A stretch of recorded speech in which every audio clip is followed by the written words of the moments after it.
Well, good evening, everybody.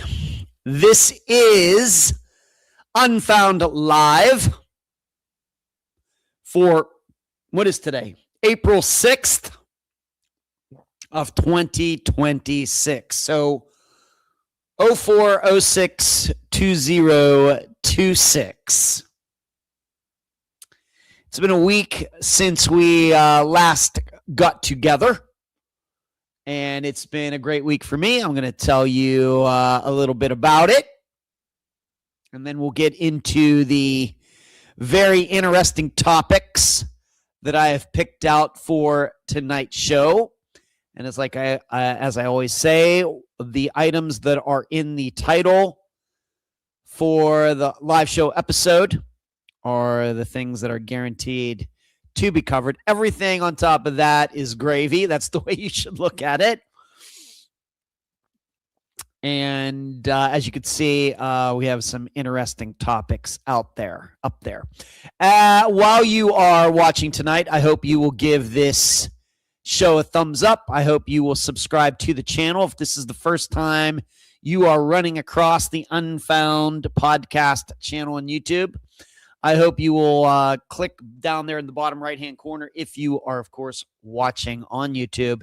You can also be watching this on Facebook, and I appreciate all the Facebook viewers as well. Whatever you can do, I would appreciate over there. Of course, you're on Facebook. Go to the page, like it, share it. And the discussion group, you can join there. Just ask to be permitted, the Unfound Podcast discussion group. And if you'd like to support what we do here at Unfound, I've been doing this for almost 10 years. And you can do that a variety of ways. In fact, we just had a PayPal contribution here within the last couple of days, which I deeply appreciate. And patreon.com/unfound podcast. You could do that. PayPal.me/unfound podcast. As you are watching tonight, you can hit the super chat button and contribute that way while we are live. And then if you'd like to become a special supporter here on YouTube, just hit the join button right under the screen where my head is right now. Though I understand on some applications that the join button for some reason does not pop up. So there's a lot of things you can be doing. Of course, we're also on Twitter. We're also on Instagram. You can see all the pictures of everybody who has been featured on Unfound going way back. And, of course, there are the website, theunfoundpodcast.com, and the new consulting website, missingpersonsconsulting.com. Let's see who's in here, and then I will get into the week that was. Hello, Charlie. What's going on with you? Amy, good to see you. Good evening. Yes. Dee, how are you? Dee and I didn't get to do a show this past week due to me appearing on Dr. Telesco's show, and then Dee and I couldn't make it happen after her show was over. LaFord, what's going on? LaFord says, was so excited when you mentioned on Sunday that we would be discussing Missy Bevers. Yes, LaFord is part of the think tank that gets together on Sunday evenings at 7 p.m. Eastern, where we talk about the disappearance from the week before. So we talked about Jeff Joseph's disappearance for the first time ever in the think tank, even though that was an episode that came out way back in 2017. Yes. Yeah, I'm going to do a little bit of a dissertation on Missy Bevers. And the reasoning is that it's almost been 10 years. What is it, April 16th, something like that, 10 years since she was murdered in that church. So I'm going to go through all of that. I'm going to kind of look at the pros and cons of some of the most popular ideas out there. Hello, Scarlett. Love to hear more about Missy Bevers. Yeah, I'm going to do my best, Scarlett. There isn't any new information, but maybe you'll hear something in my analysis that maybe something that you'd not considered. Like I said, I'm going to just do a little bit of pros and con type of thing of looking at all the possibilities. And it is terrible what happened to her. 10 years since the beginning, huh, Scarlett? 10 years? Where has the time gone? I started this when I was in my mid-40s. I don't know what where the time has gone. LaFord says, you too. LaFord, hey, Saturday night, what's going on? Hello, Lisa. How are you? How is your son's finger? I'm wondering. So what is going on since we all last got together? Well, on Saturday, going over there at Sharks, the team I'm on over there, we won on Saturday night. Managed to we were in first place halfway through, and then we were second place going to the final question, and then the other team didn't get the final question, and we did. So we ended up winning. That was a good night. And then the newest season of over at Finley started, and we kind of had a rough go of it, to be honest. Last Wednesday, we got points. Luckily, we got 80-some points, but after the first week, we're in like 14th place. This is the team that finished fourth overall last season. A lot of time to go. The season will go till the end of June, so we got a long ways to go, but did not get the final question. Many teams did, and so we are starting out in 14th place, but it essentially really doesn't mean anything right now. So that was what's going on in trivia. So I had a really, really good night and a so-so night in trivia. Went and saw Sebastian Bach on Friday night. For all of you Gen Xers, you know he's not with Skid Row anymore. He's out on his own. And a group called Stitched Up Heart opened, and they were okay. And then White Lion, you remember the White Lion group from the the 80s into the early 90s, another glam band or whatever they want to call them now, hair band. It was not all of the original members, just a couple of them. They were okay. Mike Tramp, who is the lead singer of that group, I wouldn't say that he's lost his voice. He was certainly in tune and everything, certainly, but they really detuned some of the songs. If you know anything about music, they tuned down at least a couple of steps to keep it well within his range. So, he didn't have to go up too high. I could immediately tell that because I know their songs pretty well. And then Sebastian Bach, we had to wait an hour. We weren't sure what was going on, but we were at this venue called Ferg's, which is really just a bar type of place. But they've added this new concert area behind, and it's pretty nice. And my buddy Dana and I were there, and just standing. And I can tell you, Sebastian Bach, for the most part, still has his voice. Certainly the way he sings and the life he's led and everything else, he would have been one of those guys you would have thought would totally lost his voice. He has not. And so he put on a good show. He, absolutely. Of course, anybody knows who he is. He's kind of crazy, but he takes his music very seriously. He takes his singing very, very seriously. And his son is the drummer, and his daughter's with him, and he put on a heck of a show.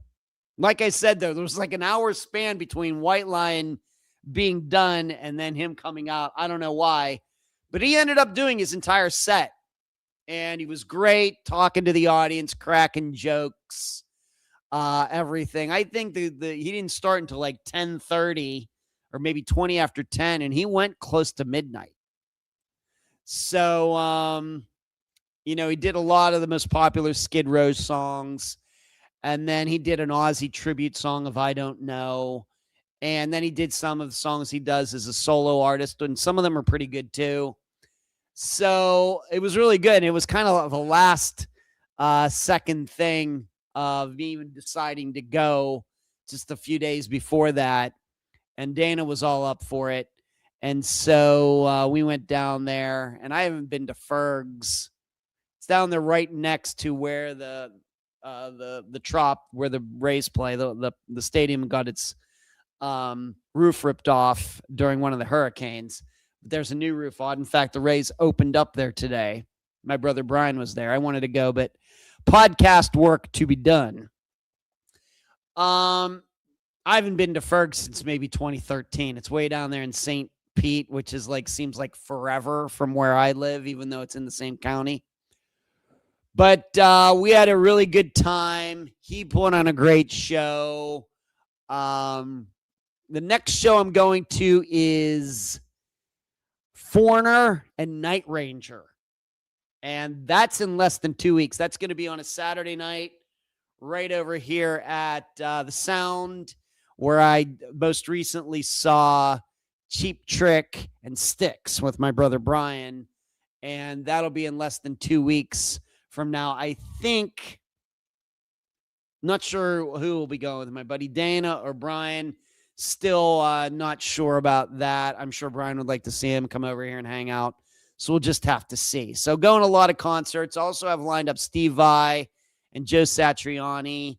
And then Triumph is also coming to the area. And Dana's the guy that got the tickets for that. So I will be going to that one surely with Dana. So that is my concert agenda as we get closer to the summer. And most of these venues are outside, so you try to go to them now because these outside venues in July are probably going to be at least a little miserable. But it was awesome. And if you're wondering, did I drive the Mustang down to see Sebastian Bach? I did. Dana came over here, and we took the Mustang down to St. Pete. And this is one of the exact reasons that I did not want to get a car that was overtly perfect, show car type of thing, because I want to drive the car and I want to be able to park it where I want. I don't want to get, so self-conscious and paranoid. For example, if I go to a Starbucks, or I go to one of these late night coffee shops that I go to sometimes, or to the grocery store, or going to concerts, when I'm going to have to park in a parking garage, or in this case, just park in some grass lot down there, that's a parking place, but, it's not lit. There's no security or anything. I didn't want to get a car that I was going to have to worry about that. And so this is why I bought this car, and it still looks, spectacular and everything, but drove it down there. The only mistake I made was in going into this grass lot, I didn't see there was the sidewalk, and then there was quite a drop off between the sidewalk and the dirt. And luckily I wasn't going fast. I was only going 1 mile an hour or something. But man, when that right front tire went off the sidewalk down and dropped down in there, I was like, oh my gosh, it was quite a bang. It was quite a bang. Yeah, I'm sure that the frame hit the sidewalk, but oops, I just didn't see it. But I saw some other cars do the same thing, but they just weren't as low as mine. And that was certainly a mistake on my part. And I was a little worried about it, but that was since Friday. I've driven it. There's nothing wrong with it. Didn't blow out a tire. It's not out of alignment, nothing weird, but these are just the things you have to learn But it was great cruising, going to see Sebastian Bach, cruising in the very fast Mustang GT, even though it's 15 years old. It was a good night. Dana and I had a great time. And on the topic of the car, tomorrow I get new tires. Finally, they're finally in. Tomorrow afternoon, getting very high, not total highest performance tires put on it, but like one step, at least in Michelin terms, below like the most extreme tires that you can get for these cars. And so they're going to get installed tomorrow, because you could just tell that these tires, although they have tread on them, they are squirrely. They're 8 years old, and the car just kind of feels, like I said, I know that I'm going to notice a huge difference once the tires get replaced. And I'm getting all of the temperature or the oxygen, air pressure sensors changed as well. This, it has the computer, has the sensors inside every wheel that can tell you what the pressure is for each tire. One of those, at least one of those, is out. So there's a light on the dash. So I'm just getting all of them replaced. And I can't wait to maybe drive this car a little harder, because I really have been babying it because of the tires. But that's been it. Woke up at 169 pounds today, feeling good. Did go out and get a little sun. I was out on the beach today, getting a little sun. After I went to the gym, went to the gym today and did a lot of good podcast work, some consulting work today. So it's been a productive day, and now here all of us are. Anything that has gone on else since? Oh, here's the big deal. My balcony is now open again. In fact, I did a video. Any of you who are friends with me privately on Facebook, got it opened last Thursday, or maybe it was Thursday. Must have been Thursday last week. They finally are done. The new towel is down. They've painted and everything, and they unlocked it from the outside. And so I put all my furniture back out there. I put the candles out there. The mosquito protection thing, this little device I have, it's now out there. And it is fantastic to be able to have my balcony again. It had been closed since the beginning of September. So that's 7 months that I could not go out there. It was locked from the outside. So that was also a big deal. And I actually last night took some time sitting out there just chilling. And I've really missed that, because this is the time of year to do it. Because once July gets here, you can go out there at night, but you don't want to be out there during the day. You will get cooked. So Lisa says, son is doing much better. Fantastic. Hello, Dee Dee. How are you? Good to see you. Thanks for taking the time tonight. All right. Well, that's about it for me as far as things that have been going on. Things are going pretty smoothly. I don't know. Really looking forward to the next couple of weeks. Maybe one more thing on the car next Tuesday. So the day after the next live show, I'm getting the center console screen replaced on my car as well. It has a 15-year-old GPS system in it and everything. And the Bluetooth is very rudimentary in that car. So I'm getting that all changed, and the buttons on the steering wheel will still work. And so that's going to be a big change in the car too, because I can't use my phone. I have Spotify for all my music. I haven't been able to listen to my music in the car unless I just want to listen to it off the phone speaker. I mean, come on, man.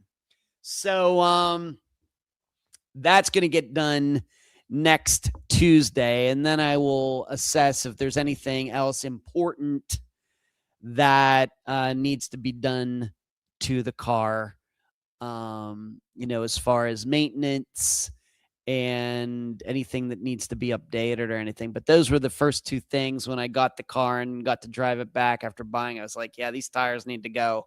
And that center screen and everything, I'm never going to be able to live with that. So it's the new system will have Android Play and have your apps on it and everything. So it's all good. Hello, Joyce Rivatuzo. I see you, Joyce.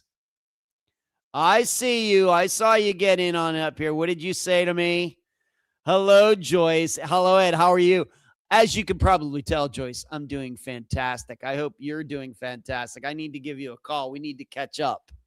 So it's so good to see you from Facebook in the chat tonight. You just chill out tonight, Joyce, and I will provide the information and the entertainment. All right, let's get to the agenda for tonight. And as you can see, the three topics that I will shortly feature before we are done tonight: the disappearance of Tammy Kingery, Kingery. Tammy Kingery is one I ran across. That's, I think, another disappearance that was on the show Disappeared at one time. I'm also going to talk about Missy Bevers. Don't usually do murders around these parts, but I have commented on her murder many times since I started even doing the live show way back in 2017.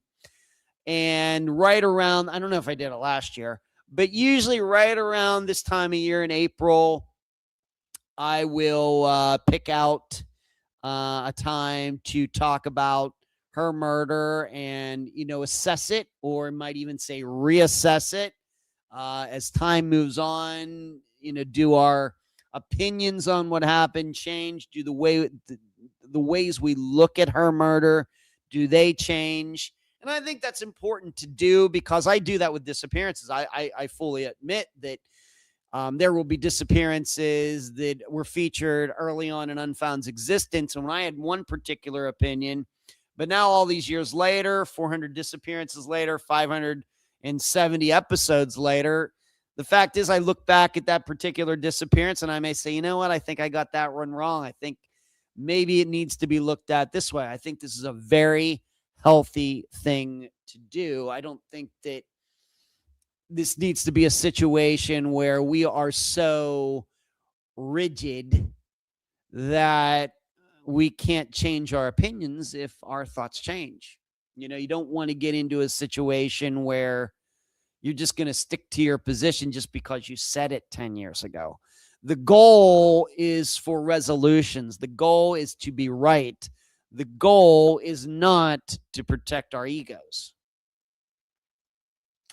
So I'm going to take another look at Missy's murder. It's not a disappearance, surely a murder. And then also, how can I not talk about $500,000 in Kit Kats being stolen?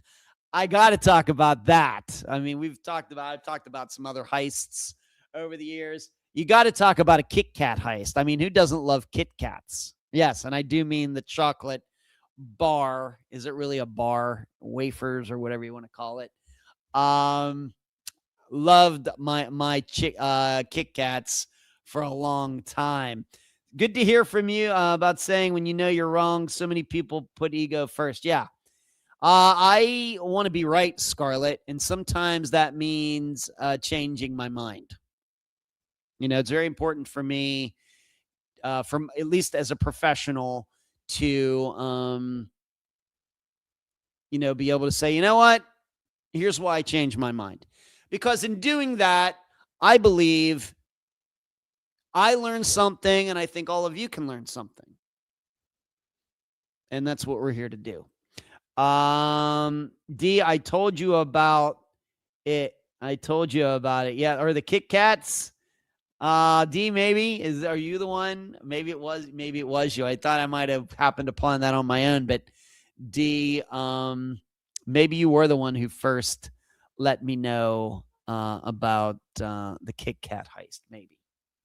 All right. One thing I do need to say is that I was expecting Of course, a week and a half ago, I did my coverage of the disappearance of Haydar Abu Shakra.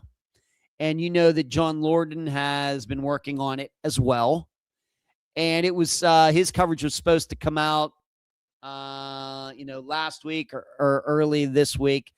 That won't be happening. He's still working on it. I think some other episodes and some other work, I think, might have unexpectedly got in the way, something like that. So, but it's going to happen. Don't worry about it. And if you are eager for his side of the story, the rest of the story, I think it will be happening. I just can't put a date on it because, once again, it's his work. But we know John, of course, very professional and everything. And I think he's going to get to it soon, I think. So if you're looking for that, it is still in the works. It's going to happen. You might have, I'm sure many of you are even subscribers to his channel. You're like, well, when's it going to come out?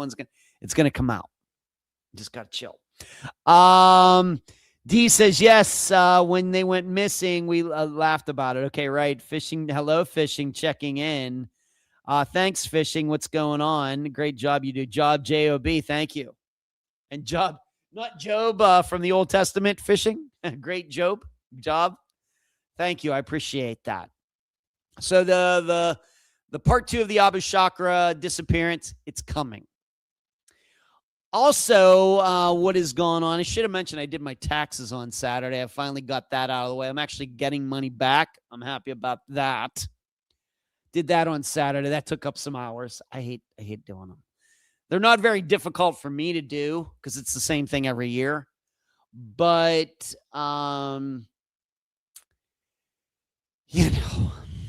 it just feels like busy work to, even though I go to jail if I don't do them, it still feels like busy work. Also, the newest Unfound Now episodes have come out. If you right here on the YouTube channel for Neil McCaslin and Monica Riza, check those out.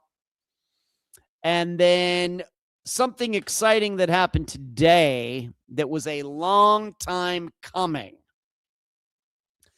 I've told you about this Atlantic Ocean disappearance series. It is finally in motion. I did the first interview for it today. And it went very, very well. I spoke to one of Angela Westbury's sisters, and I think within the next week, I'm also going to be speaking to another of Angela's sisters. This is going to be at least a 5-episode series. So it'll be week, one Friday, the next Friday.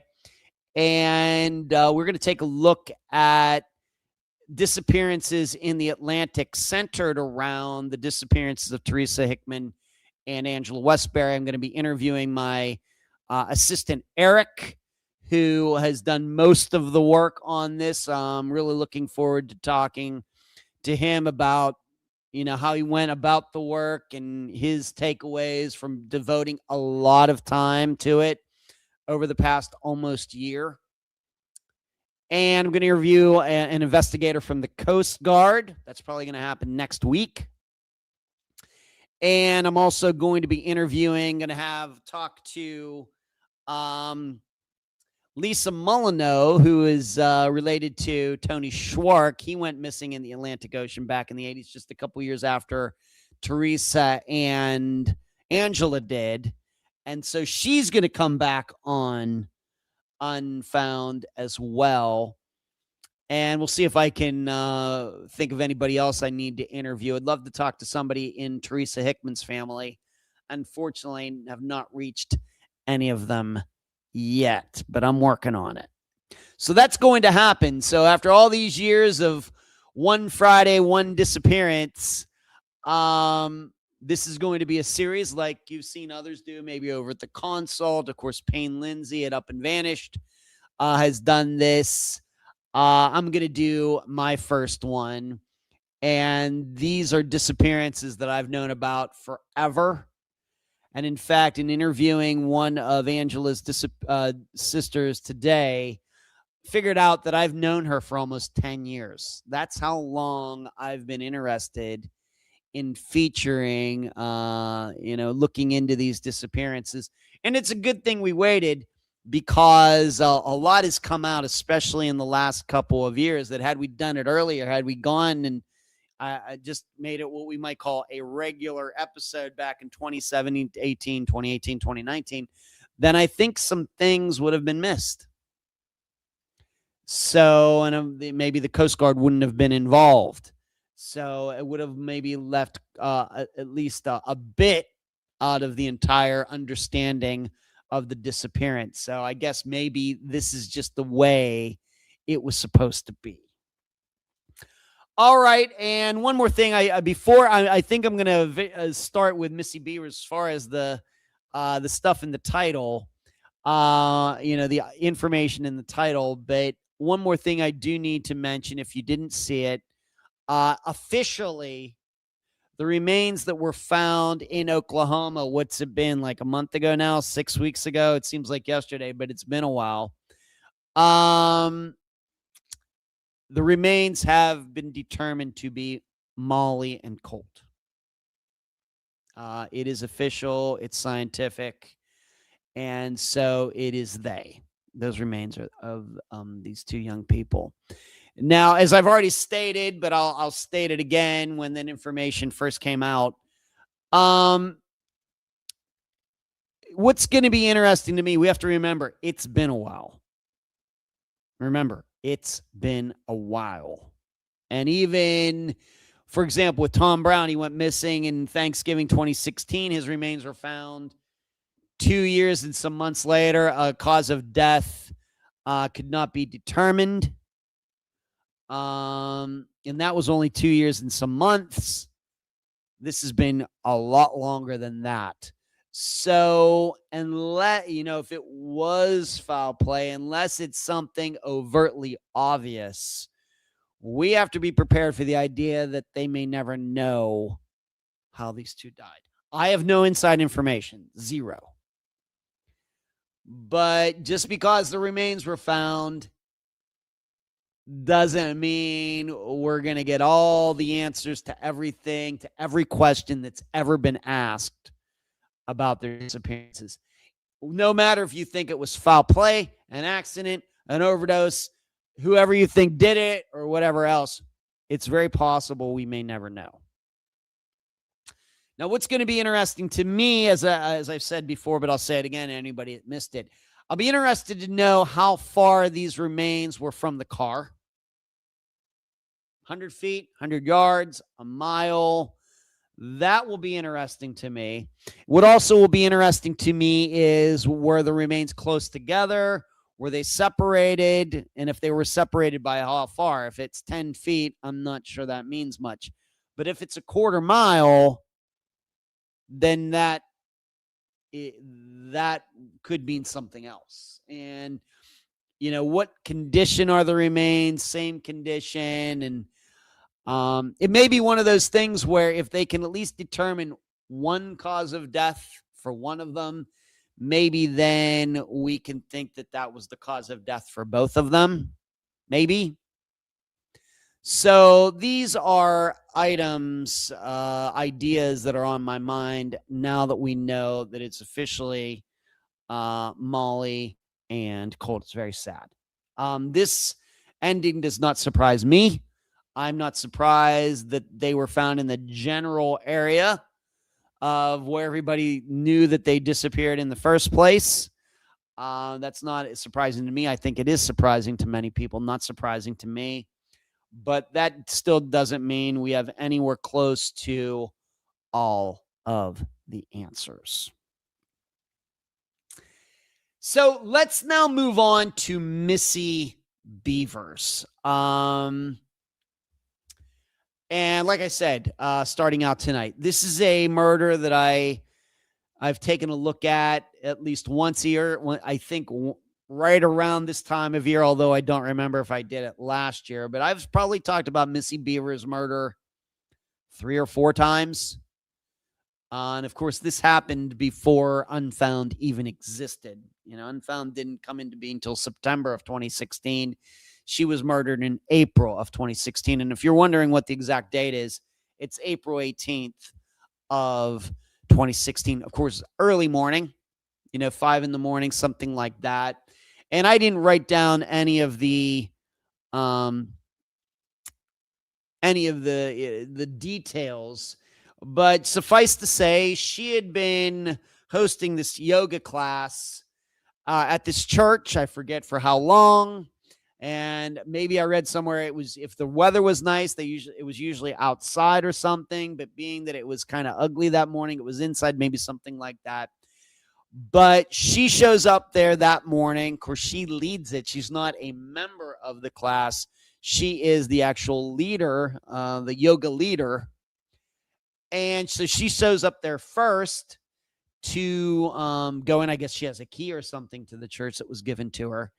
And unbeknownst to her, somebody had already broken into the church. Nobody disputes that the church was broken into. And before Missy ever got there, there was a person. Some people think it's a man. Some people think it's a woman. I think arguments can be made either way.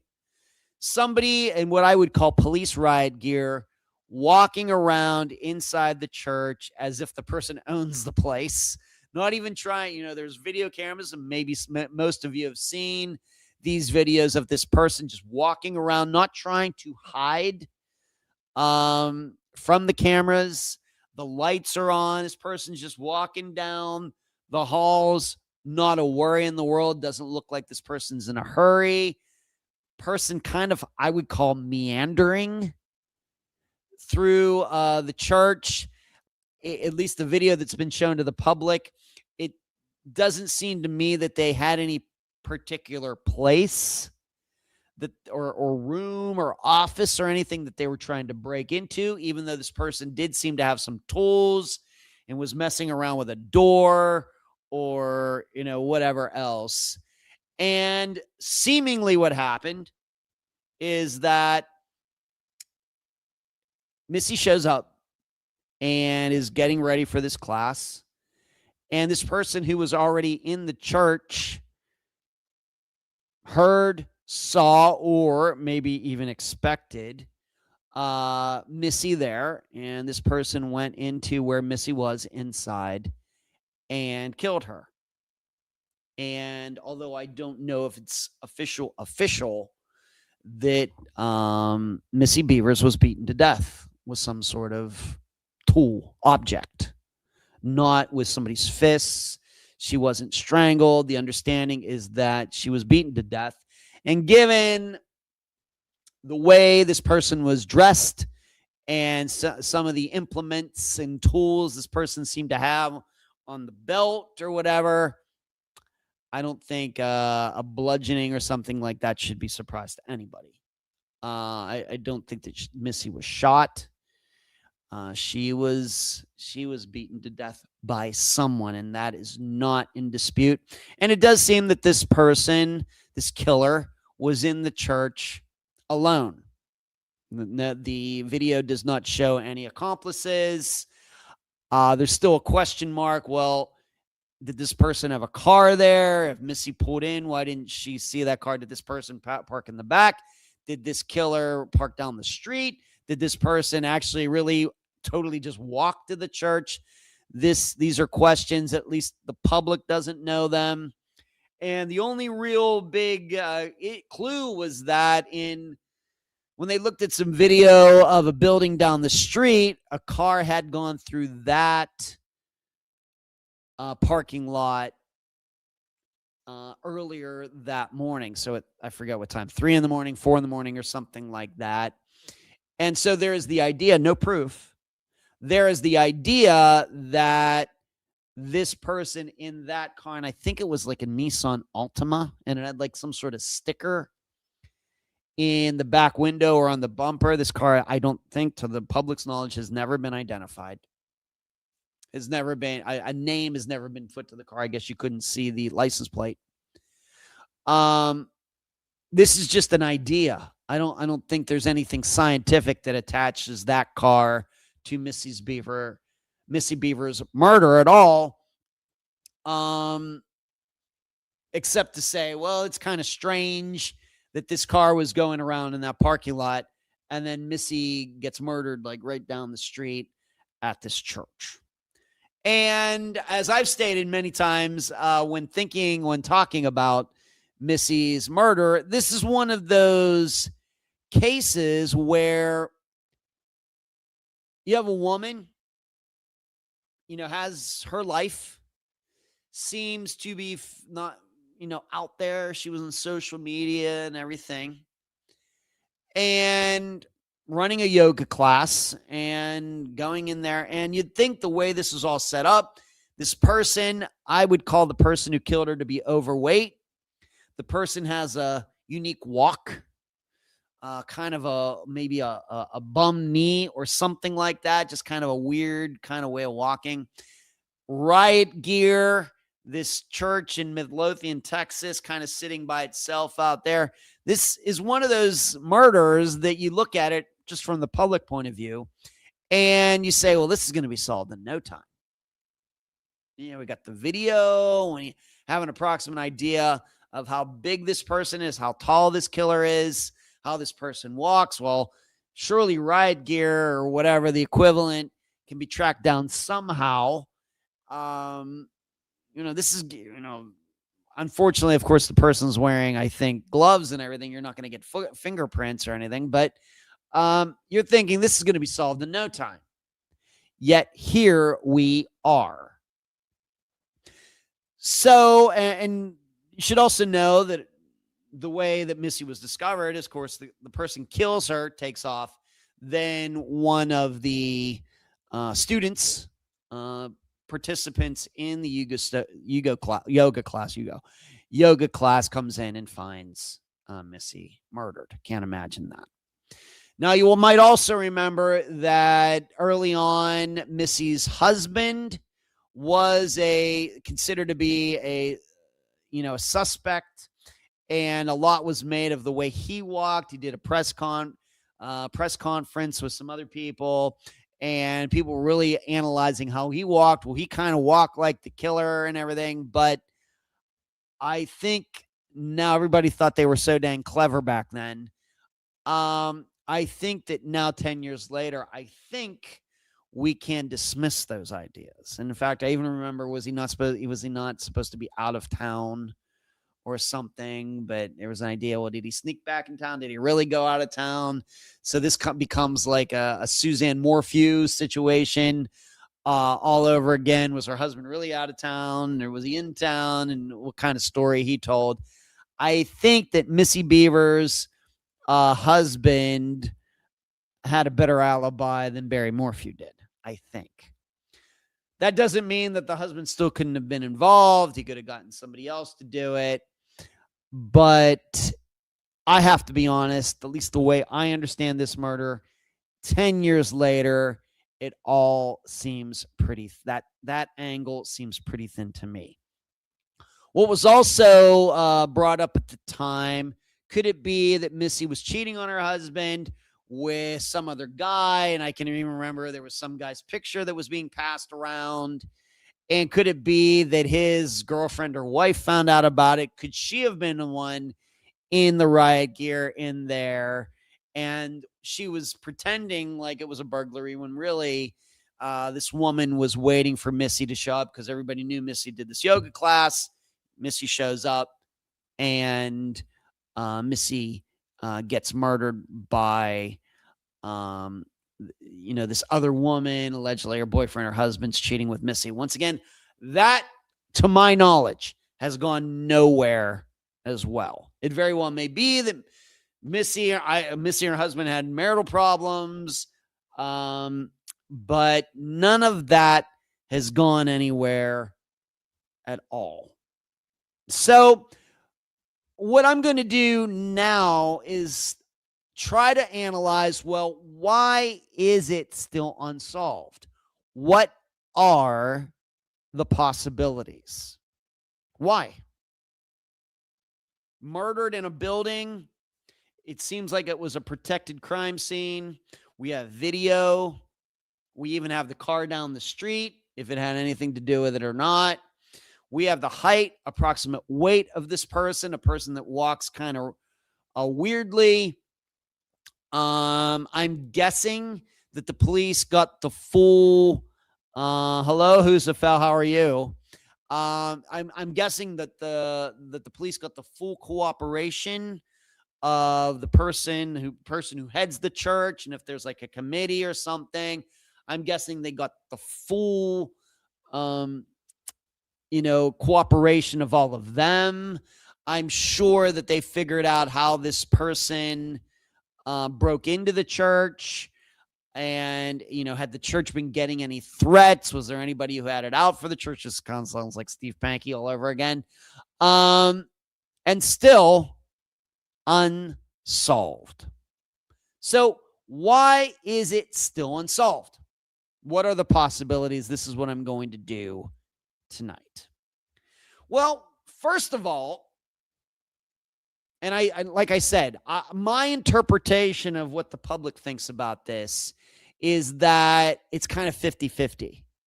I think if we were to start polling all of you, was Missy targeted or was it wrong place, wrong time?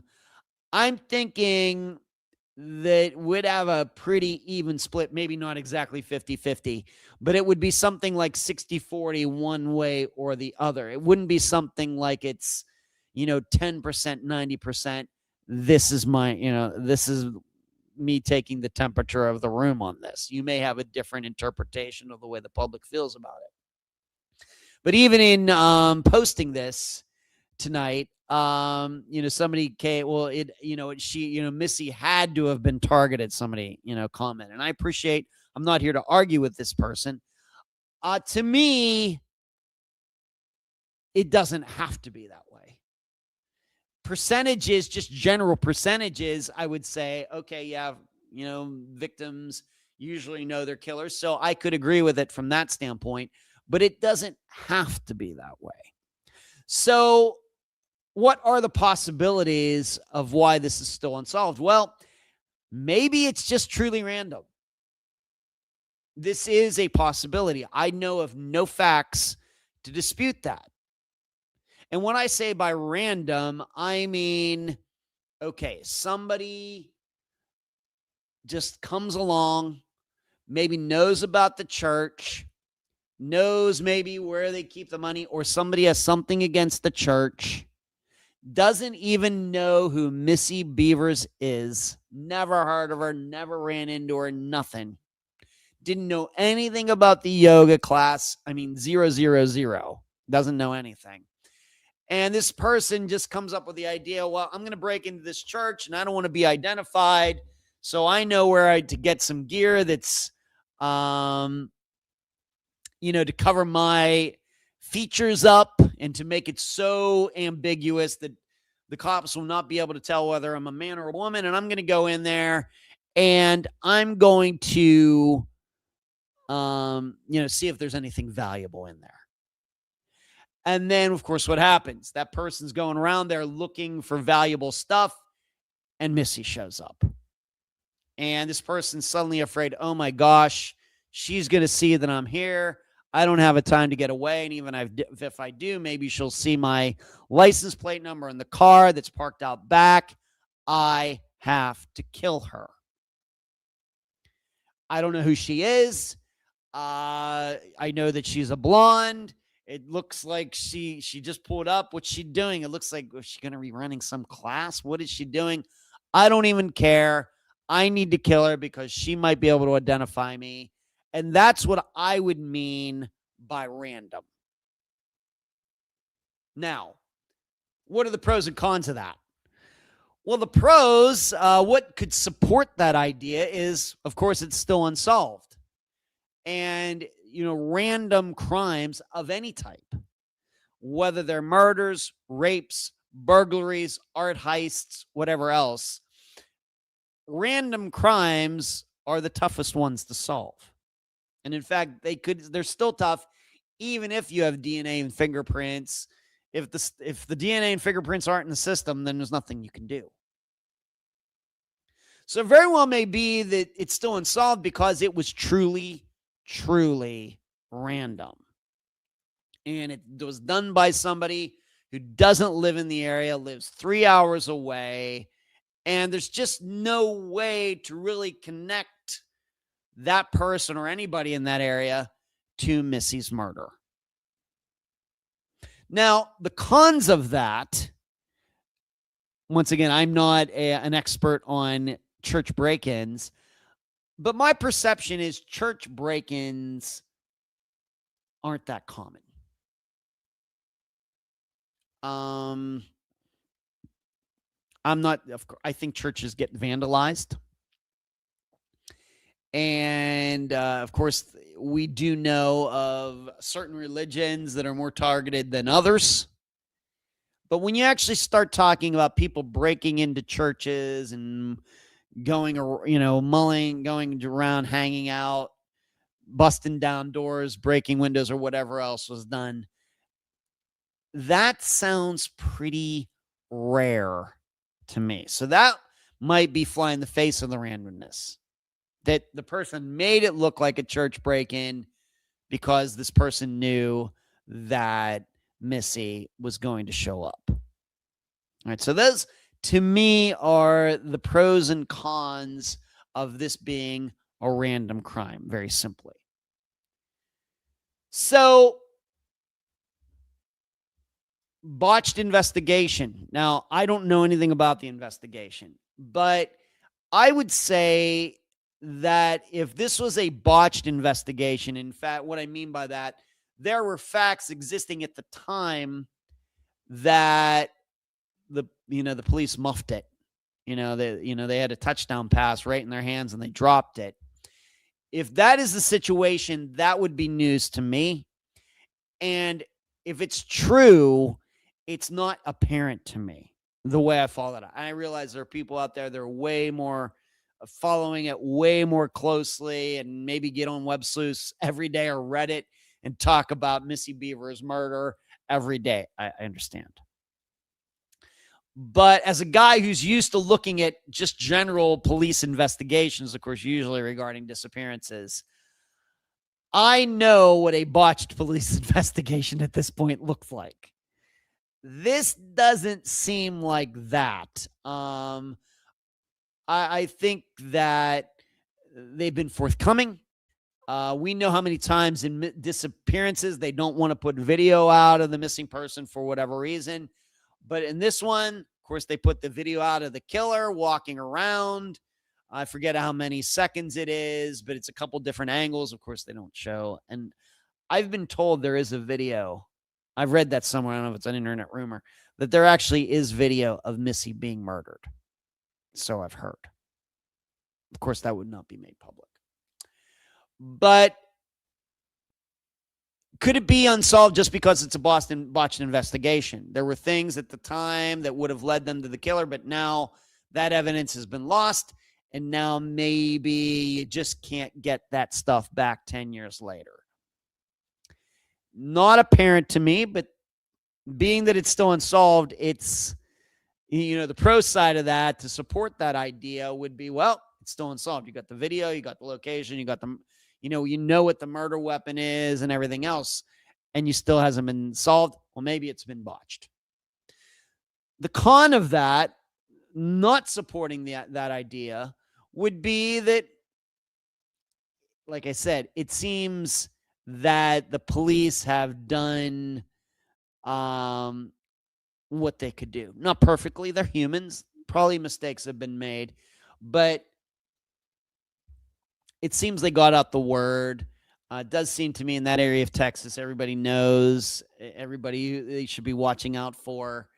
And so that's going to be up to you to think if it's a botched investigation or not. It's just not apparent to me. What is another reason maybe that it's still unsolved all these years later? Well, maybe it's an inside job. I mean, the person was wearing what we might call riot gear. And I realize there's people out there way more experts about what kind of gear it is and everything else.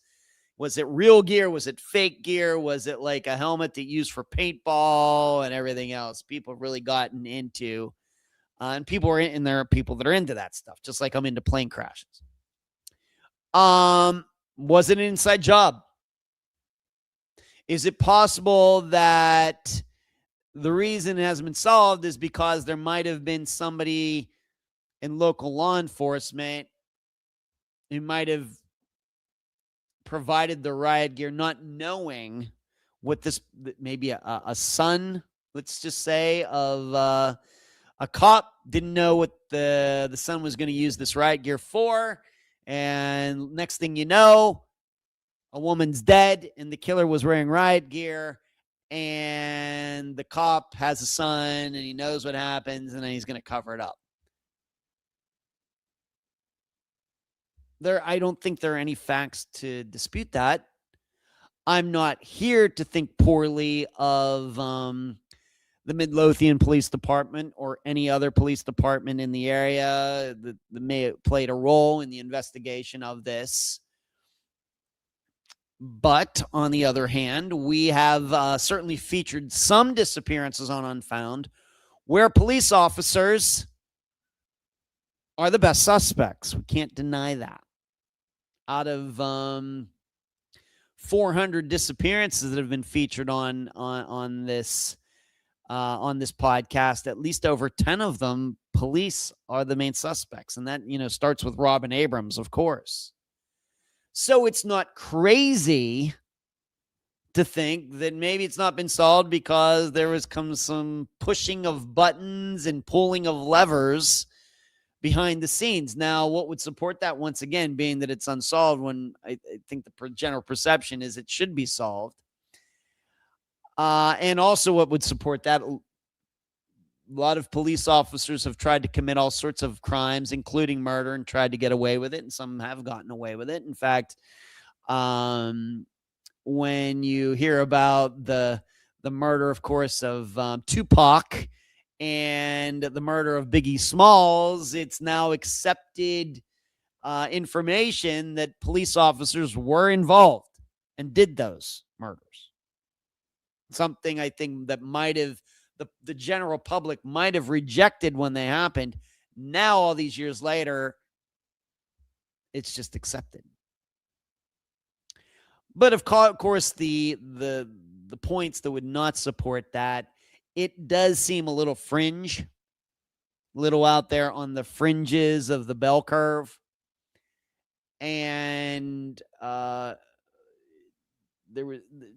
it just seems thin, to quote Martin Riggs from the first Lethal Weapon movie. Yeah, thin. Yeah, anorexic.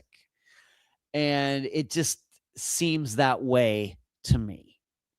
But there are no facts, I don't think, to dispute that. What's another reason that the murder of Missy Bevers, what is another possibility of the reason that this hasn't been solved? Well, maybe the police know who it is, but they can't prove it.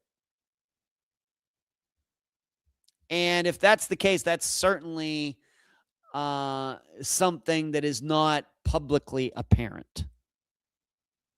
As I already stated, it does seem they looked at the husband. That's always a great choice. I mean, if anybody knows that husbands are good choices, it's myself and all of you listen, to the podcast, and how many times that you can read between the lines and a woman's disappearance was caused by her husband or boyfriend. Maybe they know that the husband, or he got somebody, he hired a hitman or something, and they just can't prove it for whatever reason. Maybe it's, somebody is giving the actual killer an alibi that can't be cracked. Maybe the person who they think did it has an alibi just by himself or herself. Yeah, I was at home. I was in bed when this all happened, and there's nobody there to dispute that. It very well may be circumstantially they know who did it, but there's no forensics. No DNA, no fingerprints, nothing like that. The problem, I think the point that would not support that is that I think if they circumstantially knew who did it, they would be able to bring charges, because I think all they would have to do is connect that person to being able to buy or having purchased or borrowed some sort of gear like the killer was wearing that morning. That's all they'd have to do. If you wrap it all up and then you add that to it, I think that would be enough for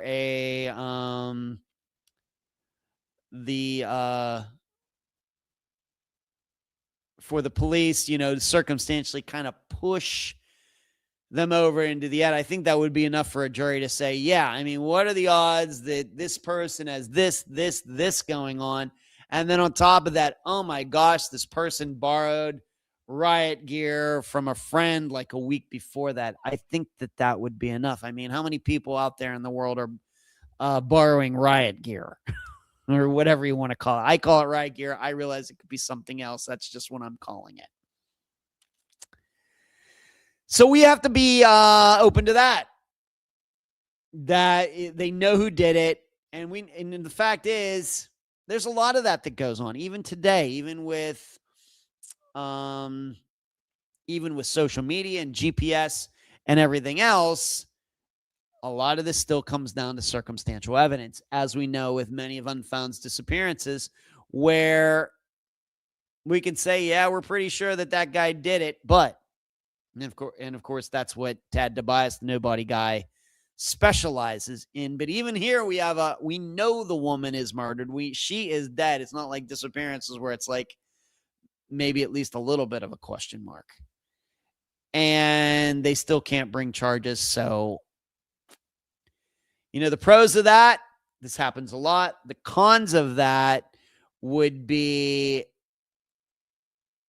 it's just such a unique type of situation that anybody that you could circumstantially attach to a murder is most likely going, to be the murderer. In contrast to Missy Bevers was just randomly walking down the street, and, somebody just drove by and it was drive-by shooting. That would be something different than what happened here. Hello. Joyce believes she was targeted. Okay, Joyce. Joyce has spoken. Husafel, seems like the person on video was looking for something and not waiting for Missy to arrive. That's the way it looks, but that doesn't mean the person might have just been putting on a good show. The person surely knew that the cameras were there.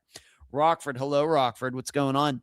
I think you hit the pros and cons very well, but what about the car? It didn't seem to be making a direct move toward the church. Great call on police info. I bet they have a lot of holdback. They certainly do. The car didn't seem to be making a direct move toward the church. Rockford, regarding the car that was down the street, I think the only way we would be able to accurately assess that is to look at that same parking lot for like the month before. And how many times at that time in the morning did any car, go through it? I mean, if we were to find out that there was some car going through that parking lot every other morning for whatever reason, then it going through the morning that Missy Beavers is murdered isn't that unusual. But if you're going to look at the month before that and say that no cars ever went through that parking lot at that time in the morning, only on the morning that Missy was murdered, then you have something. So, it's just hard for me to say. Does it matter whether the car was making a move toward the church or not? I don't know. It's one of those things where we have to remember this was 2016. It wasn't 1996. 2016, by that time, it's just 10 years ago. Everybody knows there's video cameras everywhere.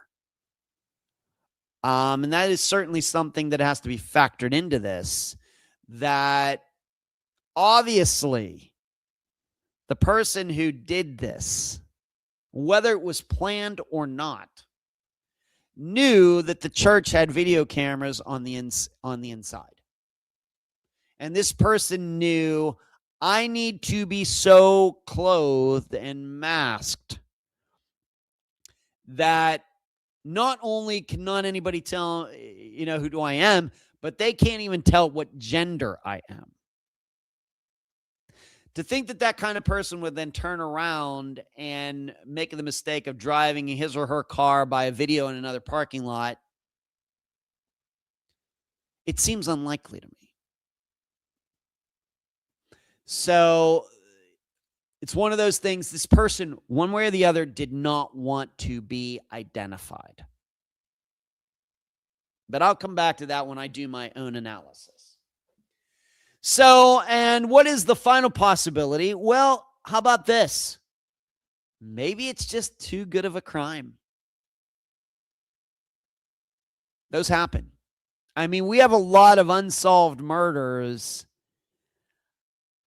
in the United States, going back decades and decades and decades. Unsolved murders are not unusual in the United States. We have a ton of them.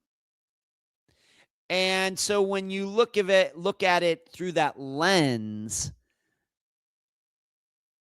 maybe Missy Bevers' murder is not that rare, and it's not that unusual, and maybe it's not so bizarre that it's unsolved 10 years later, because we have all of these other murders that are unsolved too. I mean, look at it this way. JonBenet Ramsey, and I realize I'm not here to get into all that. JonBenet Ramsey was a little girl who was killed in her own house. And there's still multiple theories on what actually happened, from the mother to the father to a combination to her brother to somebody actually really did break in and creep in there and kill her. So when you look at it that way, then maybe Missy Beavers' murder being still unsolved maybe isn't that crazy. But it very well could be this is just too good of a crime. That somebody wanted Missy dead, knew a way to cover up their identity, knew to wear gloves, knew not to leave any DNA, knew not to, knowing that there were cameras and everything, and leaving no doubt when it came to murdering Missy. That when they went in there, all right, she's here, I got to go for this. Got to make sure she is dead before I leave. Could be. Now, what are the pros of that? Well, once again, it's still unsolved. And it does seem like this person showed up clothed in a way of somebody who really, really, really, really, really wanted to get away with a crime. The con side of that, what I would say is that I'm just not so sure how many perfect crimes there are. Just because murders aren't solved does not mean they were perfect.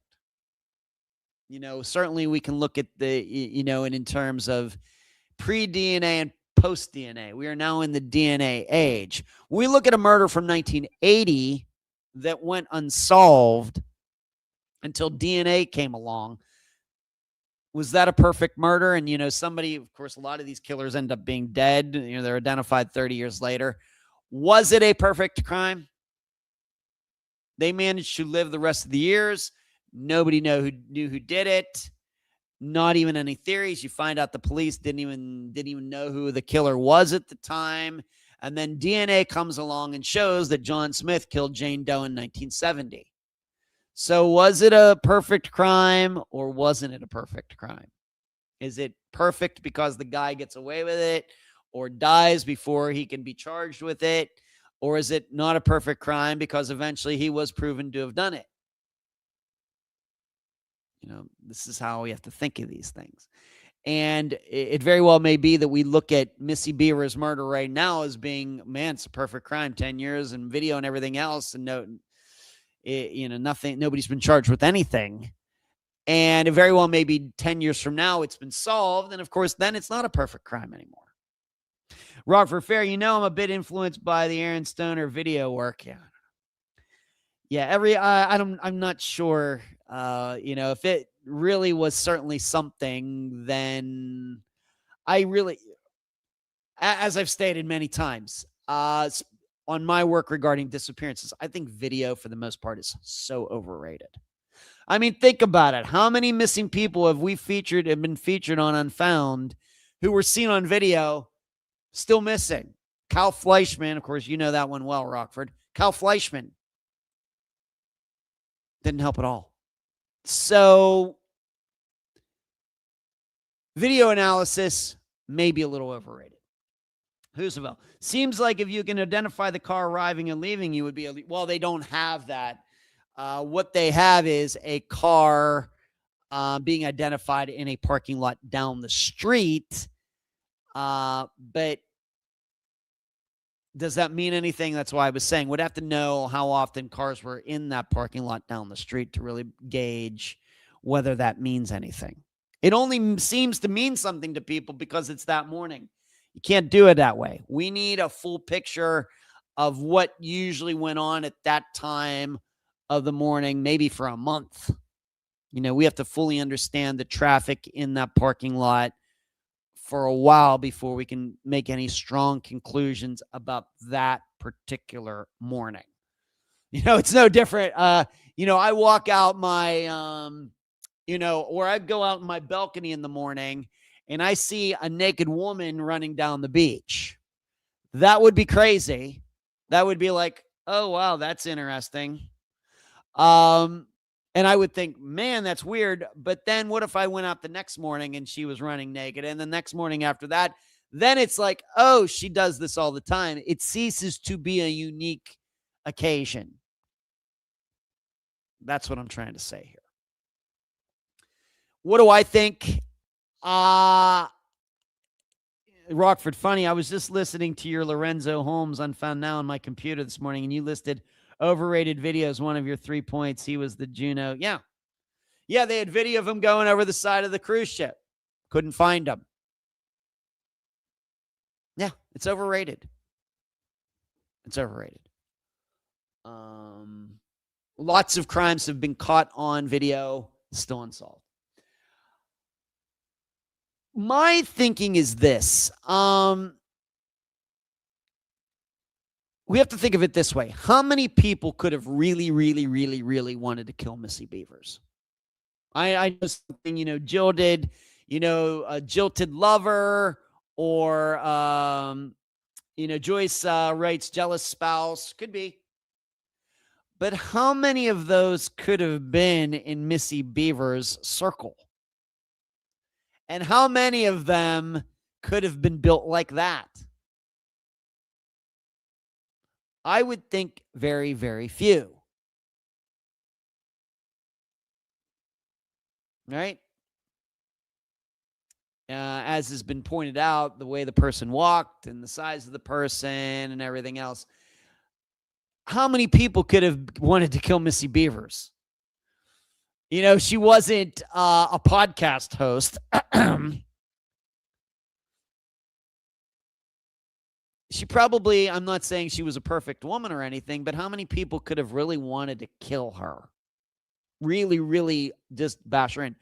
Probably very, very, very few people.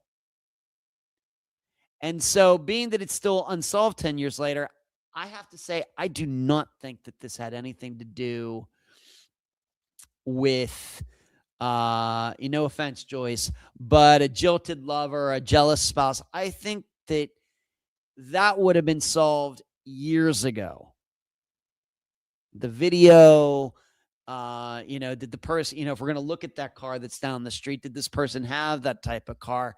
Did this person start going through the person's records and buying stuff online? Did they know anybody, where can you buy that type of gear, on and on and on? Because this had to have been planned then.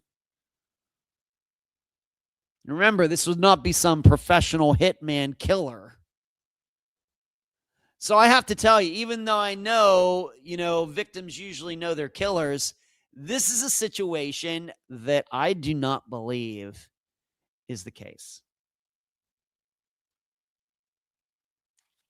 I mean, certainly, if this were a disappearance, if Missy Beavers had showed up for yoga that morning and then a student showed up and she's not there and it looked like there was something that happened, let's say her car door was open and her phone was on the ground or something, then yeah, I would say that it was planned.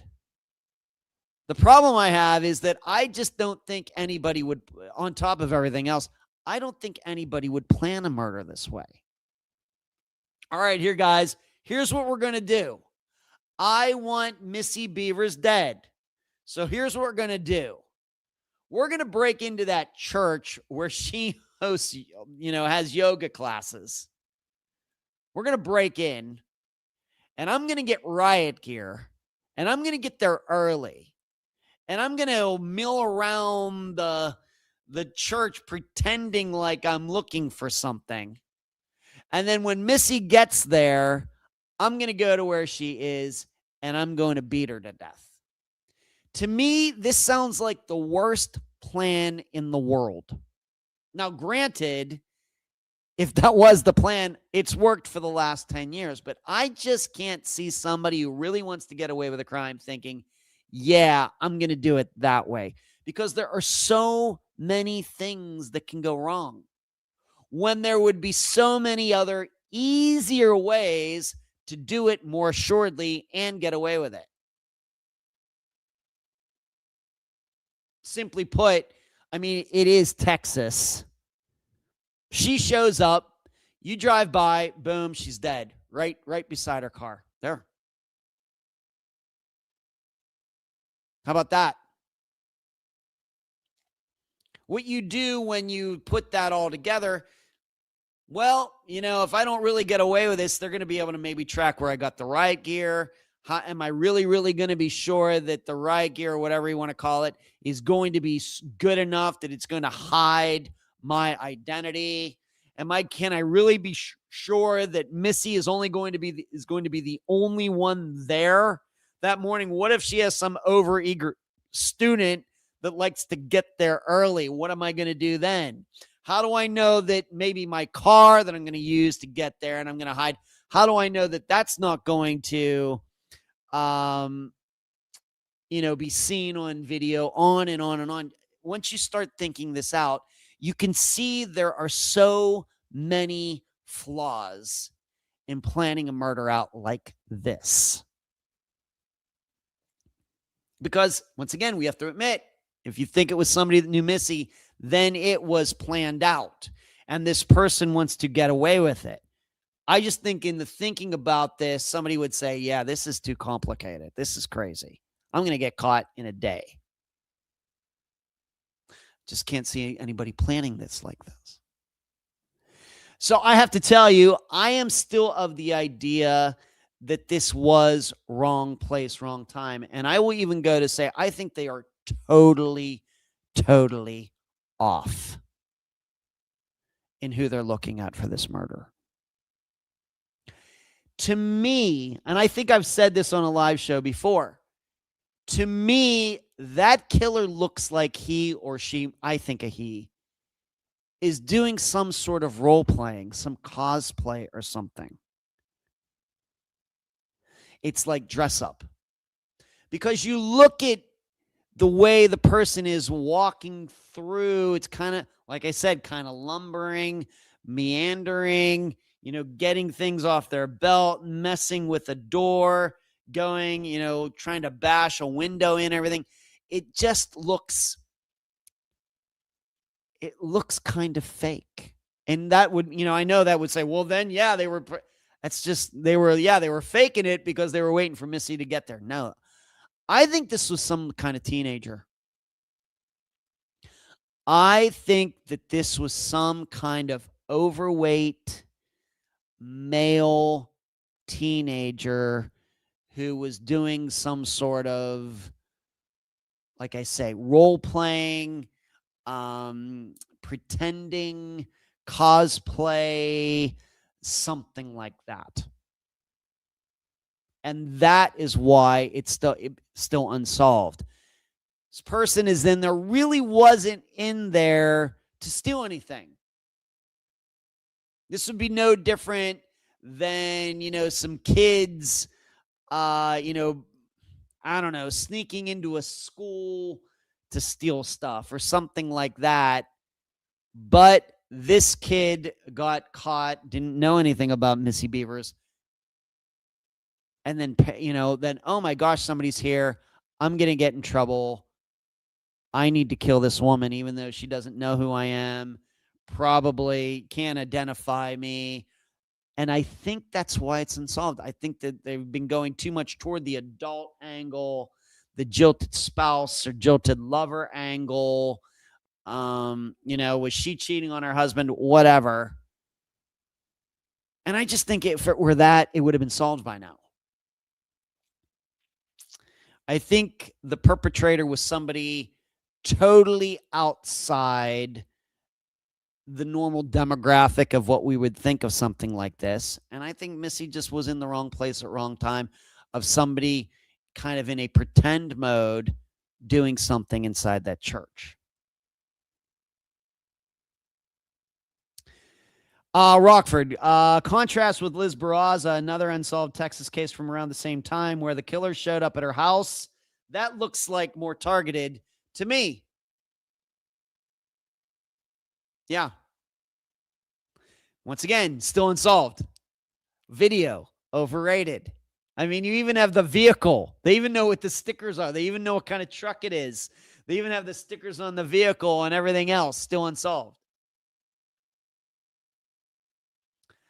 And I realize they think maybe that the husband, he just happened to leave it right at the right time, and then the killer shows up. I've talked about it before. I'm not going to get into it tonight. But that's kind of where I am. I know that's kind of a fringe view.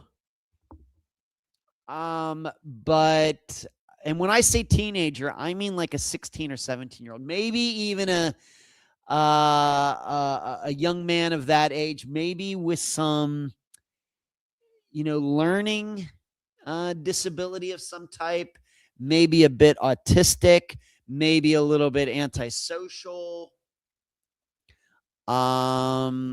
something along those lines.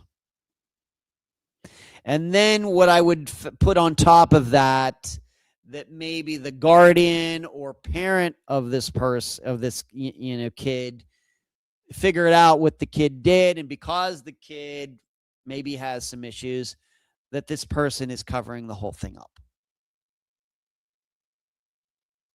My big issue is I just can't see an adult dressing up like that to kill somebody. D would say, I bet you have ankle problems. Well, maybe. Yeah, a lot of people, though. It's not a defining characteristic, though, D, simply because a lot of people have ankle problems. It's one of those issues, Americans have gotten a lot bigger since the 1970s. If you would have had a killer like this in the 1970s, he or she would have stuck out like a sore thumb. The problem we have is a lot of people are built like the killer here in the 21st century. D, I know the walk because of how Candace Wells walks. Yeah, okay. So if it's a disappearance, it was certainly planned, but that's not when I'm signing up for a murder. I do not think this was planned. Seriously, a murder to make it look like a break-in. How often does that happen in the whole wide world of murders? Not very likely. Why not just shoot her in the parking lot?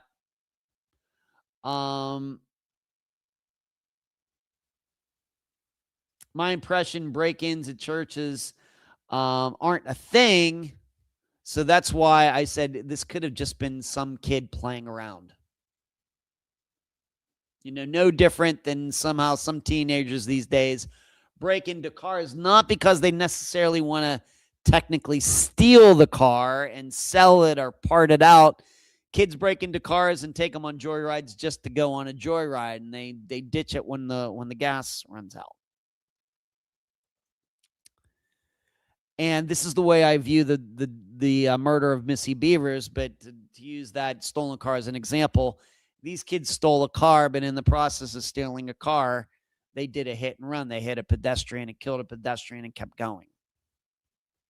That is the way. This is where I am 10 years into the murder of Missy Beavers. A little prank, pretending to be some sort of, I don't know, villain or something, and then real life was right in front of this this young person. That's where I am. I know that's a little fringe, but that's where I am. All right, let's go on to Tammy Kingery, and then I will try to get to the Kit Kat stuff. I promise I'll get to that. Tammy Kingery, a disappearance. This is a disappearance that occurred on September 20th of 2014.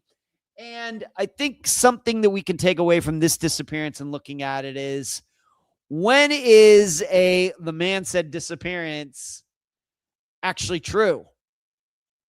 This is what we have to contemplate for the disappearance of Tammy Kingery, Kingery.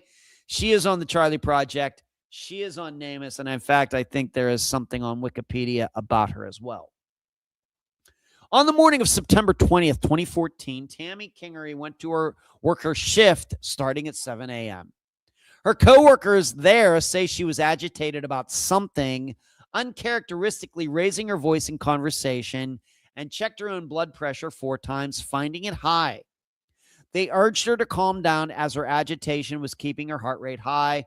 Not too long after arriving, she called her husband to say she was feeling a little lightheaded and wanted to come home.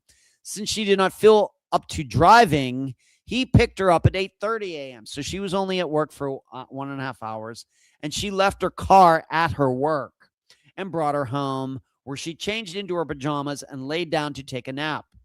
Around 10 a.m., her husband left with the couple's 2 sons to do some errands and give his wife the chance to rest. Their daughter was still at the house of a friend with whom she had spent the preceding night. The husband dropped off the older son at his mother's house so the boy could mow the lawn. So this is not some youngster. And then the husband took the younger boy with him on his errands, visiting several stores where the two were seen by security cameras. So this guy does seem to have an alibi. When he returned to the house between 10:15 and 10:30, their dog was outside and the front door was locked. Inside, they found a note from Tammy reading, "Went for a walk, be back soon, love you." Tammy was initially reported to have taken a Hard Rock Cafe backpack with her, but that was later corrected as the backpack had been sold a week before at a yard sale. Her purse, wallet, cell phone, and keys were inside the house. We'll come back to the keys. When he saw the note, the husband believed right away that something was wrong, as it was not like her to go for walks in hot weather. The local temperature was 98 degrees that morning in September. His first thought was that she had attempted to walk back to her job in order to retrieve her car. He left his sons at home and drove the route she would have taken, but did not find her. He called his daughter and told her to get into a car with her friend and look for her mother. He called his mother-in-law. The husband called his mother-in-law, so Tammy's mother, who came to the house right away. At the home, he and his son called and searched for Tammy in the thick surrounding woods. At 2 p.m., they called the police. So they acted on this pretty quickly. All right, so she goes to work, isn't feeling good, is afraid to drive home. Her husband goes and picks her up, brings her home. Her kids are there, one old enough to mow lawns, so let's say early teens. And the husband leaves with the 2 sons, drops the older one off to mow grass, is seen with the younger one. Not sure how old the younger boy was, but they are seen in multiple stores, multiple places. And when they got home, that is when he says that, she's not there. The house is locked and that she went for a walk, be back soon, love you. Of course, she was never seen again. Now, of course, this is kind of the man said type of disappearance, in that he says, well, when we left, she was there. When we got back, she was gone. And it does maybe a little bit sound like the disappearance of Charlotte Paulus. Remember, I think that her husband, who I think everybody believes he did something to Charlotte, I think he also tried to use his sons and maybe even his parents as some type of alibi. So I think what we're saying here is that if he did this, if he somehow caused her disappearance, somehow he had to have done it without his boys being around. And the way I read this information is that doesn't seem to be very possible. Now, if the two sons had been 2 and 3 years old, then sure, he could have killed her and put the boys in the car, put her body in the trunk or something, and the kids probably would not have known what was going on at all. And they would have become 5, 8 years old, 8 years old, 10 years old, and not remembered anything about that morning. I realize every, human's a little different, but I think once we start getting down to 2 or 3 year olds, I think that memories start to get a little, dodgy. I don't know if you could really take the word of a little boy, a little girl that young. But being that we know that one of the boys was old enough to mow lawns, he was there. He was there when they left. He saw his mother. And it seems unlikely that the older boy would lie for his father and say, oh, yeah, my mother was fine, when really, he knew that his mother is dead. That seems unlikely to me. And on top of that, it does seem that the timeline lines up that that he was out at places and would not have had time to go home, do something to Tammy, make her disappear, and then go do all of these other things. Once again, the way I understand the timeline. So here is some additional information that's certainly important. It seems that Tammy had been suffering from depression. I don't know if she was necessarily clinically diagnosed. That may just have been layperson's terms. So, was she taking anything? Don't know. Was she just down about things? But you could find out in a few different places that she was down or depressed. Also, being that her phone was left behind, it was discovered that she had been texting, let's just call it sexting, with some guys, even though she was married, and I think maybe these guys were married as well. She had been having ongoing flirtations with guys who were not her husband. So there's that. And as I've already stated, the husband's movements from that day seem to confirm his story, of course, that he had nothing to do with it, that he was out. He went out and she disappeared while he and his sons were out. In addition, it does seem that when it was discovered that something wasn't right, that he acted on it fairly quickly, even getting his own mother-in-law involved. Somebody who I would say would not be inclined to lie for him. Fairly quickly. And we have to remember, if this note exists, that, all right, she's out, so they're going to give her time. If you come home and it says, yeah, I went out for a walk, it might have seemed weird at the time because, she'd just come home from work and said she needed to lie down and all these things. But once again, nobody ever thinks that they're going to get wrapped up in a disappearance. So you can see him coming home and saying, oh, she went out All right. And then wait an hour. And that doesn't seem to me to be an unusual scenario at all. So I even have here, when is the man said not? Well, it's not the man said type of disappearance when it seems that all of the guy's bases are covered with alibis and video and at least one son who's old enough to know a murder when he sees it. Let's see what everybody is saying. How did she lock the door and leave the keys inside the house, then leave? I'm going to get to that. Very insightful there, Roosevelt. Very insightful. So as I usually do, if I were to take this on as a consultation for the new venture that I've started called at the site missingpersonsconsulting.com. And this information was presented to me in the questionnaire that a person gets when they sign up, and they filled out all of the information that I ask. These would be some topics and questions that would be very important to me. And then, of course, I'll get into my insight after. I'd want to know more about these guys who were texting with her. Who were these guys? Even if they have alibis, and I guess they did, I would still want to know, how did she know them? Where did she meet them? At work? Did they meet on some dating site? Did they meet on Facebook? Did they meet on TikTok? Did they meet on one of these, let's just call them X-rated dating sites that are out there? How exactly did she even know these guys? Were these guys from high school?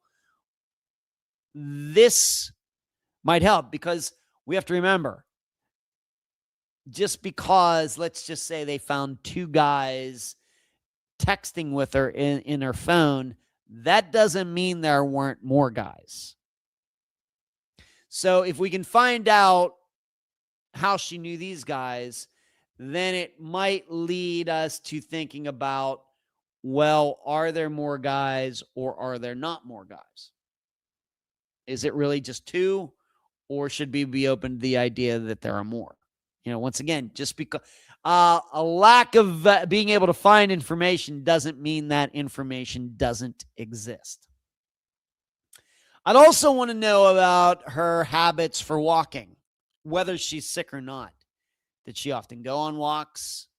Was fitness a part of her life on a daily basis? Did she just get into walking? Had she ever been into anything like that? Of course, would want to know, what was the route that she would go on? Was it the same thing? Like for me, I have a gym. I've been doing 7,500 steps a day for the past 3 months. That's how I've been able to lose one of the ways I've been able to lose the weight that I have. But I do the same thing every day. I'm on the treadmill for an hour walking. So for Tammy, when she would go walking actually out in the streets, did she always follow the same route, or was this the first time she'd gone for a walk in 10 years? Are we supposed to believe that she actually went for a walk? Of course, we can't rule out the idea that maybe somebody came and abducted her, but I'd want to know a lot more about walking and it being in Tammy's life. I'd want to know about the surrounding area, being that I've never been to this area. In fact, it's not even stated here where this was. Maybe that might help all of you. Let me pull that up fairly quickly. Tammy Kingery. Once again, she went missing on September 20th of 2014, North Augusta, South Carolina. And she was 37 years old at the time of her disappearance. I would call her a fairly attractive young woman. And it does say here, at least on the, and she's 5'3", 5'4", 125 pounds. Kingery suffers from depression and was taking antidepressants. And even according to her husband, she might have tried to take her own life, tried to commit suicide. So these are, of course, all, important things that I would need to know more about. But some other things. Did she ever go walk? If walking was part of a life, did she ever go with anybody walking? Could it be that that is how she met some of these guys? She said she was going walking, but she was going to meet one of these guys. And then I also want to know any weapons missing, drugs, kitchen knife, anything like that. Because if we think, well, she was depressed, she's going to go end her life somewhere. Well, how exactly is she going to do that? And I could not find any information anywhere talking anything about guns, knives, or anything else. But we also have to remember when it comes to drugs, there are a lot of drugs that are completely harmless, but if you take enough of them, they will kill you. Of course, when we think about overdosing these days, what do we think of? Of course, the illegal drugs, cocaine, heroin. But there are a lot of legal drugs. If you take too many of them, those can kill you too. Ones that we would not usually associate with that type of thing. So, was anything like that missing from the house? I could not find any information on any of that. But it would be something that maybe might not get into the public sphere, and in a consultation, that would be a question that would be very, very important to me. Now, my insight. You will not be surprised when I say none of this sounds very good to me. To me, this sounds like a Crystal Morrison situation. Remember, in fact, in many ways, it's very similar in that, of course, to remind all of you, Crystal Morrison, I think her disappearance was the first one to finally be resolved. When we got started so many years ago, that she was at work. She didn't feel good. She wanted to go home. She called for a ride. A ride showed up. She wasn't there. She went missing. Eventually, video was found from a local convenience store where she got a drink. She was by herself, and she went missing. And then years later, some road workers, surveyors or something, going onto private property, found her remains. And my perception is still that her family is fairly satisfied that this was not a foul play situation, that Crystal Morrison died due to a combination of factors. Maybe she did fall back into her habit. She was sick. It was 100 degrees that day. She was underweight because of the addiction that she had. She was on methadone. Was not equipped to be walking out in North Carolina weather, that was 100 degrees, and who knows what even the humidity was. This seems to me to be a similar type of situation. And what I'm saying is regarding Crystal Morrison, she died. I don't think it was foul play, but I don't necessarily think it was a suicide either. There's nothing that I look at when I look at Crystal Morrison's disappearance and say, oh, yeah, she wanted to die that day. If she wanted to die that day, she wouldn't have called for a ride. Pretty sure. Not totally sure. We know missing people sometimes before they go missing, they do things that cannot be explained, and they lie and everything else. But I don't think that Crystal Morrison got up that morning, saying, this is the day I'm going to die. I think it was a bunch of combination of factors that led to her death. Now, of course, with Tammy, I would say she was running from someone. All right. You mean Crystal Morrison? Okay, D. Or maybe you're saying this about Tammy. Please clarify that. But anytime you see that a woman has left her purse behind, her cell phone behind, her keys, I'll get to the keys behind, all of that, keys, wallet, cell phone, purse, I guess ID, all of that, that's never a good sign.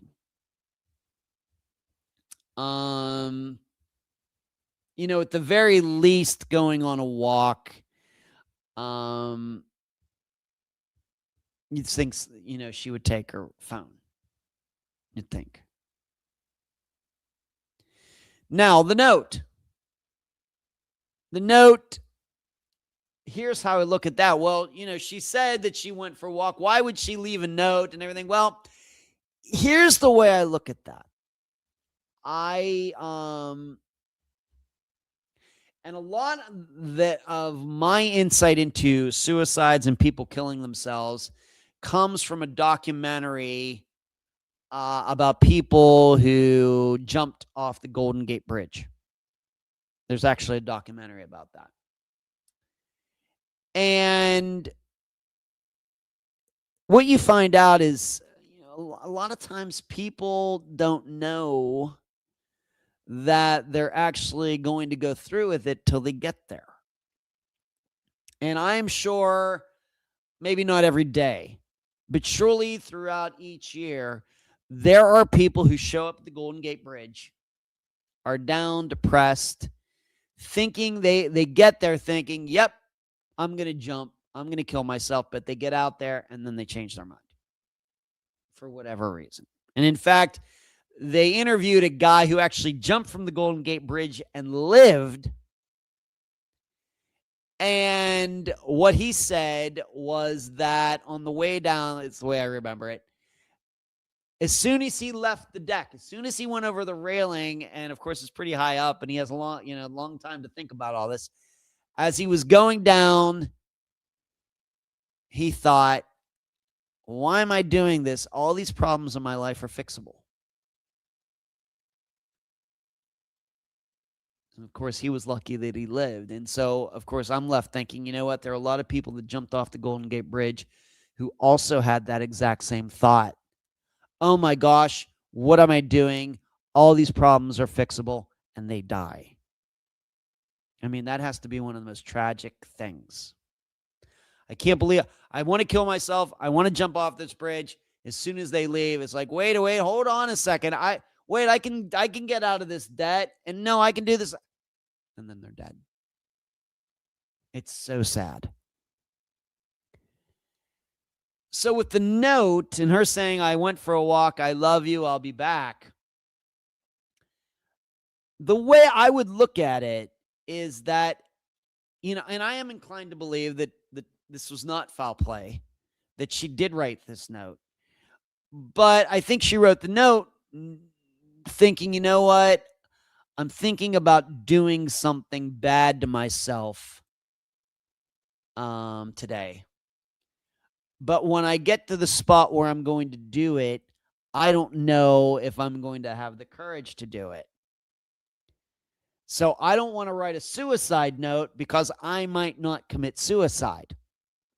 So instead, I'm just going to write a note that I'm going for a walk. That way, if I chicken out, I can just go back home and say, yeah, I went for a walk, was feeling a little better, and that'll be that. But then if I do kill myself, then, it'll just be something else. They'll think it's a tragic accident, and they may not find me anyway. That's the way I look at that note. Even though, once again, as I'm not a psychologist, I've never done any counseling in suicide or anything like that. Now, regarding the area, I wouldn't say it's overtly rural, but this is not an area that I would consider to be the easiest to search. North Augusta, it's Mealing Road. I didn't get the exact address, but just doing some Google satellite views of it. I would be inclined to think that if she really did commit suicide before, why did she fail? I don't know. How did she try to do it? I don't know. Did she do it at home? Did she try to jump off a bridge? Did she try, medicine or, meds or something, drugs? I don't know. Rock, for the naughty text could be throwing people off. Maybe they didn't lead to a meetup and her demise, but rather were a symptom of her depression or deteriorating mental state. Could be. She was a sad person. I don't know, exactly what's going on. Scarlett says you saw the documentary on the Golden Gate Bridge. Yeah, I would surge anybody. I think that it's on YouTube if you want to. I don't think it's for free if you want to buy it. I don't know if it's on any streaming services or streaming services. But yeah, that was an interesting documentary, and I ended up looking at that because of the coverage of the missing men in San Francisco, the three that I've covered: Cameron Remmer, Jackson Miller, and Chris Dickerson. So I looked at that. Of course, they all disappeared fairly close to the bridge, but I'm not inclined to believe any of them went off the bridge. So regarding searches, well, why wasn't she found? Well, that's the same old story of searches fail. And, another question I would have to ask is, what would be the probability on that particular day that she could leave the house and nobody would see her? Which house was it? My perception is that somebody living in that area could go right out their backyard and into the woods. When people say, well, go for a walk. Well, if you live in an urban area like I do, you go into your backyard. Well, your backyard's bumped up against somebody else's backyard. It's just on the other side of the fence. That is not the way it is where Tammy and her family lived. My perception is very easy for any of those people to walk into their backyard and into the woods. Kind of not even like how I lived growing up, but kind of like that. I would also say, as I've already stated, the sons are too old at least one of them too old to not know what was going on. Remember, this doesn't have to be a mystery. I think it's only a mystery simply because, people looked for her and she wasn't found. Could she have started a new life? Maybe, but would not the problem still continue? I don't know, what a psychiatrist would say about this. But if somebody is depressed and they decide they want to leave their life, would them starting a new life, new name, new identity, change their depression? Would that make them feel better? Of course, a lot of people leave their lives because of debt and everything else. But if somebody's been actually diagnosed as being clinically depressed, would that change that much in a new life? I wouldn't think so. I could be wrong. What I would also say is certainly somebody could have harmed her. It certainly doesn't help that she was talking to these other guys, but that could have just contributed to her depression. Maybe she did it because she was depressed, or she thought that was going to bring some new excitement into her life. Maybe her marriage wasn't going so well, but all it did in turn was cause her depression because it only reminded her, yeah, my marriage isn't going very well. That could be. So it very well could be she could have met up with one of these guys, but with the information that I have right now, without knowing the kind of the inside baseball stories, it just doesn't seem very likely to me that she went and met some guy. I mean, she had this all, what did she do? Fake the illness and everything else. She could not have known, I don't think, that, her husband would leave her at home and go with the kids and everything. Could she have predicted that? Don't think so. So I think where I am on this is this. I think this is one of those situations where probably the people around her just don't want to admit the obvious. It seems fairly straightforward to me that this was a walk-off suicide. Like I said, regarding the keys. Oh yeah, the keys. Um,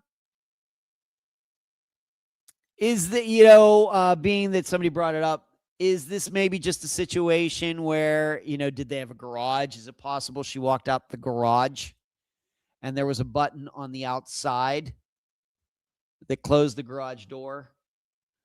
Um,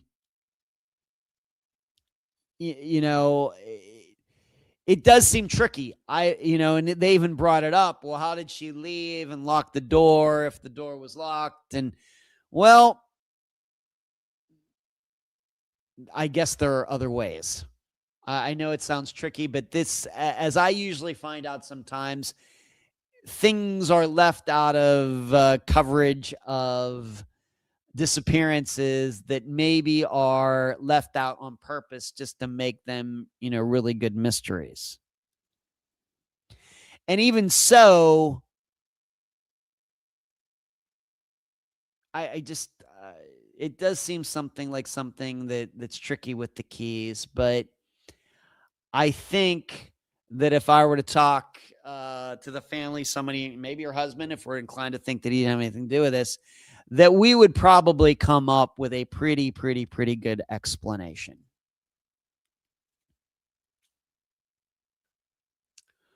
I mean, I don't know what to say. Unless there was a spare key hidden inside. Could be.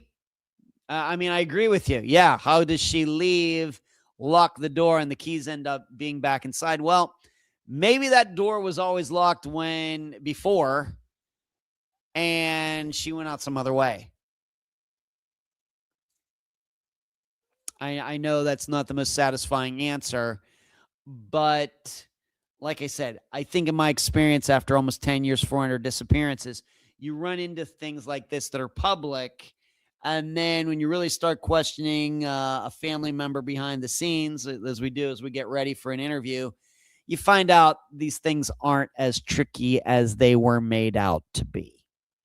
And my guess is where that information probably comes from Disappeared, because I think her disappearance was on Disappeared.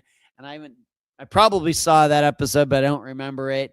This is one of those things where I can see Disappeared really playing that up as being this really confusing thing, just like I learned when I was on the Steve Pankey shows.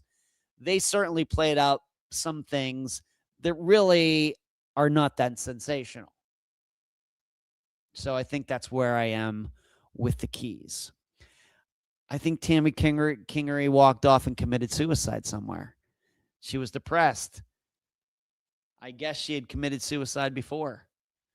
I guess in retrospect, maybe people or her husband or whoever should have taken that morning a little more seriously when she gets to work and her blood pressure's high and everything. Maybe she did try to walk back to work, and maybe she was having some sort of cardiac event.